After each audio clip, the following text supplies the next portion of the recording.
Okay, so as promised, here's the video on the 1968 Mercury Cougar that I got in a package deal with that Maverick that's sitting on my lawn right now.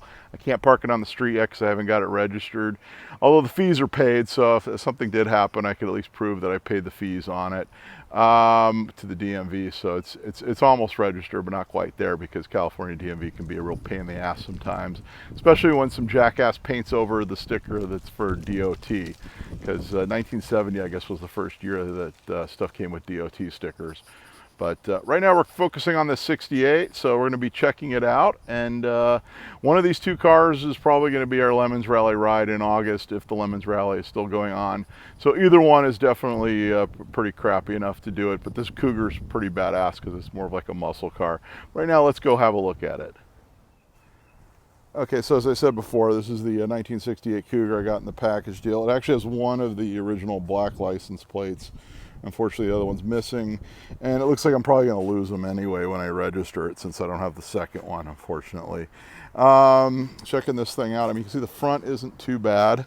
It's got the really cool Hideaway headlights, which, by the way, they still work. I might overlay it with the video of the Hideaways popping open and close. And the high beams, low beams, everything still works. I'm gonna pop the hood on this guy. See, the secondary is, I think that was the secondary. It's one of those where the main one is the secondary. So it's got a 302. Looks like the original air cleaner went missing. I'm guessing it went missing when it was at the picture car place because it still has the breather here for the oil cap there. So I'm guessing it was there and they lost it when they were messing with the carb. This thing was set way too high idle wise. Actually, the idle wasn't up so high as so much as the auto choke was actually out of adjustment. So this thing was like idling super high. When you put it in gear, it would like slam into gear. I think they did it just so basically it would start up quickly on a movie set so they could move it. I think that's why it was adjusted that way. So I'll still got to play with it. You can see they put like a newer coil on and it's like not even mounted properly. They put a radiator puke tank on it, probably because they didn't want it puking all over the set. And it looks like the starter solenoid is pretty recent. So I think they did some things to it just to kind of keep it going. You can see this hose is really new as well as the filter. And it's actually got they put just like, you know, generic Summit air cleaner on it. So I'll show you the carb. It's a 302. 2-barrel carburetor, auto light. Looks like the carburetor isn't that old, but it was done a while ago. It's got the original Motorcraft 2-barrel on it. And so unfortunately back there the auto choke was completely just out of whack. Kind of sad, if you will. I mean, I think it was just adjusted so the thing would just fire up as quickly as possible, because after I'd readjusted it, it took it a couple minutes for me to warm it up enough to pull it down this far in my driveway. But it is a good running 302. Doesn't seem too terrible blow-by wise, and we'll see how it goes, because it might actually be a decent car. Look, my ear looks kind of old. Looks like it's had some problems, which is probably why they put the puke tank there. So if you look, it's definitely overheated or at least spewed. I don't know how old this this cap is. Yeah, that cap's old. You can see the rubber. The rubber on the cap is pretty old. So, and that radiator doesn't look too fresh. Obviously, since this is very much interchangeable with Mustang, just about everything on this car, since it's essentially Mercury's version of a Mustang, aluminum radiators and things like that are fairly easy to come by for this car. Actually, I looked it up. A lot of stuff is available for this car, even reproduction, like restoration parts. This car is really cool because it's actually factory sunroof car, which this is an XR7. I guess there's a XR7, I think it was a G, that was like the performance model that came with the sunroof. And from what I understand, Ford would actually send these over to American Sunroof Company to have the sunroofs put in. So they weren't actually done at the factory, but it was a factory option. But apparently on the standard XR7, it's actually a really rare option. So I'm guessing this was like a really expensive option. And one interesting thing about it is this car has no air conditioning, and it never had air conditioning. So it is not a factory air car, but it is a sunroof car. So somebody must have special ordered it. Maybe they really wanted a sunroof. I don't know. I would assume if you're going to spend the money for the sunroof, you're going to spend the money for the factory air, but that's me. It looks like it had a little fender bender at some point in its life. I don't know if that happened on a movie set or not. Door isn't bad. It actually shuts fine. And this thing shuts perfectly.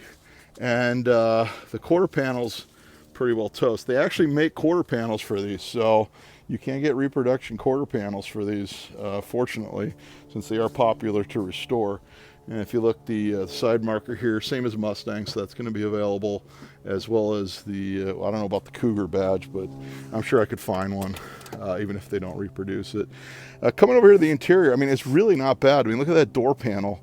And these are kind of neat door pulls. Check this out. You pull this open, pull this up, and pull, and it actually opens the door that way.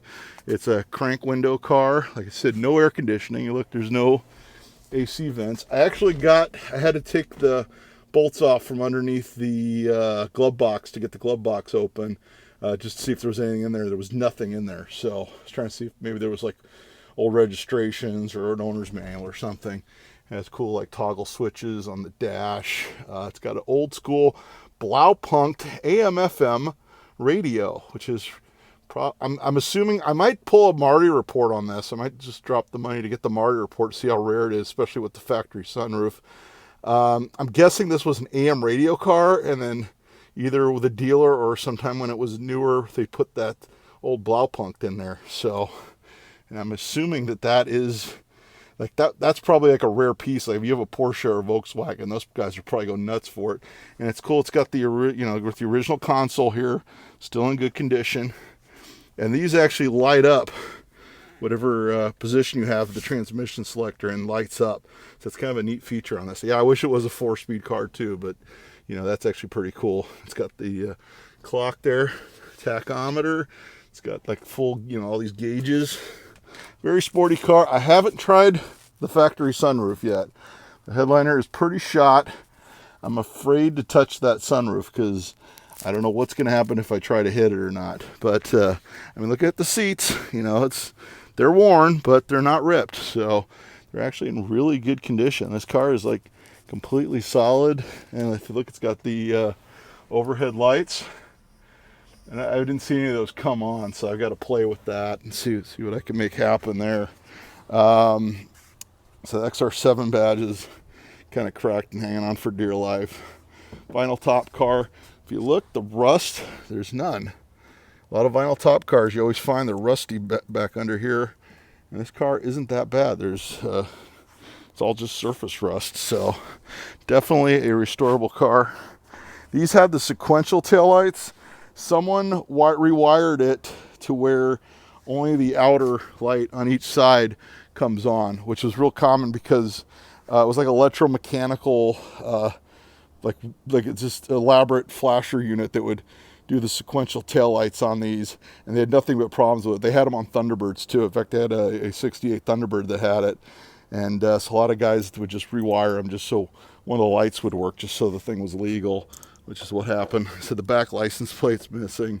It's also missing, I think there's a badge here that says XR7, so that's actually missing. It looks like they just used some electrical tape over it. So this car, trunk's not too bad. It does have a carpet, much later carpet. If you look, of course, this is the gas tank. Unlike the Maverick, this has the correct gas tank. I mean, nothing. I mean, this is a California car, since new, because it's got the one original block plate on it. Oh, it does have a little bit of rust here. So, but I mean, I'm sure you East Coast guys are probably looking at this like going like that's not even rust. But right here, it's a little crispy. Right here, nothing. That's not terrible. You got to remember, this car's a 1968. It's 52 years old, so it's pretty good. It's a not a Mercury. And coming along this side, let's check this out. Cougar badge is intact over here, as well as the reflector on this side. Once again, that is Mustang, so that's very available. Here's your rust on the body. So your quarter panel there on the lower side, it's crispy, but it's not that bad. Like I said, this car is old, and you're going to expect stuff like that. Once again, roof is good. It's not crunchy. It's all just old vinyl top that's faded. This is down to the metal right here, so that got saved. This is safe since most of the vinyl top is missing. And it'd be really nice to get that going. I'm afraid to play with it. I will play with it eventually because obviously it'd be cool to have a working sunroof in this car since it is kind of a rare option. That hubcap's a little bashed. I'm thinking I'm going to go with some torque thrusts on these. There's some old school mags. There's a little bit of rust there bubbling. Nothing terrible. This door looks like it was repainted at one time because it's cracking pretty bad. That doesn't look like how original paint cracks. And up here, this cap's missing. Like I said, this fender isn't terrible. And the front of the door there looks like it caught on something. Nothing terrible. Coming up, you go in the cowling there. This paint's flaked off. I think this was repainted at one time, but they just didn't do like a really great job. And the hood is actually in good shape. So I'm going to go ahead and start this guy. And then we'll see how she runs. It should be warmed up enough now where it'll run without me playing with it. So let's give this guy a shot.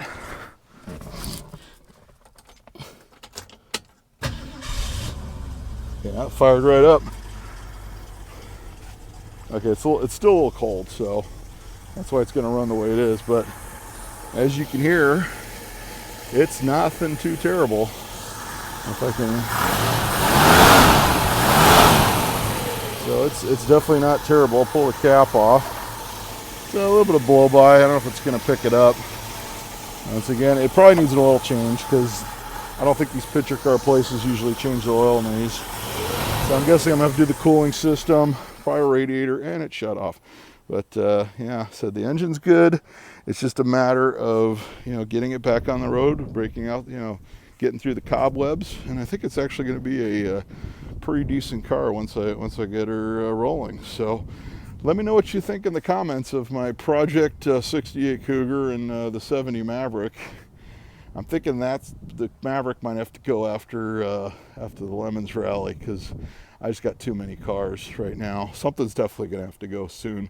Cougar's not going anywhere though because I think this is just a bitchin' car, and it's something I can see holding on to for many, many years. All right, and also be sure to subscribe and all that good stuff. And until next time, I'll be seeing you.